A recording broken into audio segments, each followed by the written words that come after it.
नमस्कार, मैं राखी गुज्जर और आप देख रहे हैं स्वदेश 24। पूर्व प्रधानमंत्री एचडी देवगौड़ा की पार्टी जनता दल सेक्युलर यानी कि जेडीएस को करारा झटका लगा है। पार्टी बीजेपी अध्यक्ष जेपी नड्डा से एनडीए की मीटिंग में शामिल होने के लिए चिट्ठी मिलने का इंतजार कर रही थी, लेकिन इस मोर्चे पर मायूसी हाथ लगी है। अब जेडीएस ना तो कांग्रेस की अगुवाई वाले समान विचारधारा वाली किसी पार्टी के गठबंधन में शामिल है और ना ही बीजेपी की अगुवाई वाले एनडीए का हिस्सा है। इस दौरान जेडीएस के प्रवक्ता ने कहा कि उनकी पार्टी दोनों गठबंधनों से स्वतंत्र है और अपने वजूद पर आगामी लोकसभा चुनाव लड़ेगी। जेडीएस के प्रवक्ता ने कहा, हमें किसी भी बैठक में आमंत्रित होने के लिए नहीं कहा गया है, हम किसी भी गठबंधन में नहीं है, आगे हम इंतजार करेंगे और राजनीतिक परिस्थितियों को देखेंगे। उन्होंने कहा कि हम अब पार्टी को संगठित करने और जनता से संबंधित मुद्दों को उठाने के बारे में चिंतित है। बता दें, मंगलवार को बेंगलुरु में जब 26 विपक्षी दलों की महाबैठक हो रही थी, तब पत्रकारों से बात करते हुए कर्नाटक के पूर्व मुख्यमंत्री और जेडीएस नेता एचडी कुमारस्वामी ने सवालिया लहजे में कहा, कांग्रेस और भाजपा को मुझसे संपर्क करना चाहिए। हम भी एक विपक्षी दल की भूमिका निभा रहे हैं और हम दोनों पक्षों के साथ समान व्यवहार करते हैं। केवल सार्वजनिक मंचों पर ही लोग हमारी पार्टी के भाजपा के साथ गठबंधन की बात कर रहे हैं, लेकिन ऐसी कोई सहमति नहीं बनी है।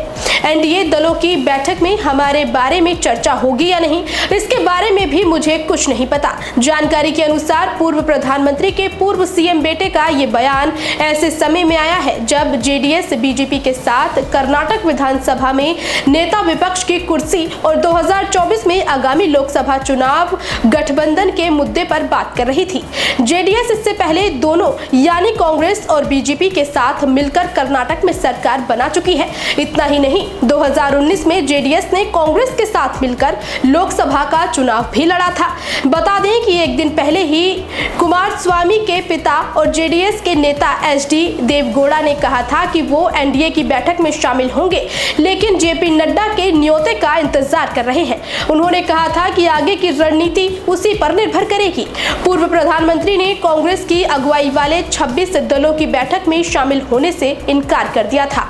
दरअसल जेडीएस ने बीजेपी को प्रस्ताव दिया है कि विधानसभा में नेता प्रतिपक्ष का पद पूर्व मुख्यमंत्री एचडी कुमारस्वामी को दिया जाए। बीजेपी ने अभी तक इस पर कोई फैसला नहीं किया है और अभी भी वो पद खाली है। जेडीएस और बीजेपी की दोस्ती बहुत हद तक इस प्रस्ताव पर भी निर्भर करेगी।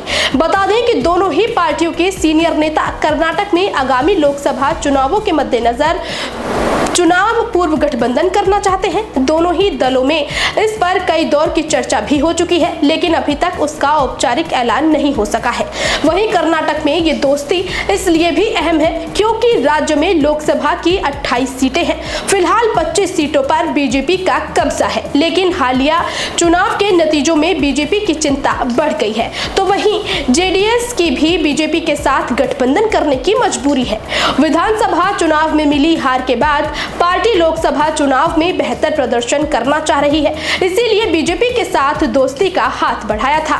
इस दौरान बीजेपी नेताओं के एक वर्ग ने जेडीएस को बीजेपी में विलय होने की सलाह दी थी, जिसे जेडीएस ने खारिज कर दिया था। ऐसी ही राजनीति से जुड़ी तमाम खबरों के लिए चैनल को लाइक, शेयर और सब्सक्राइब करना न भूलें। नमस्कार।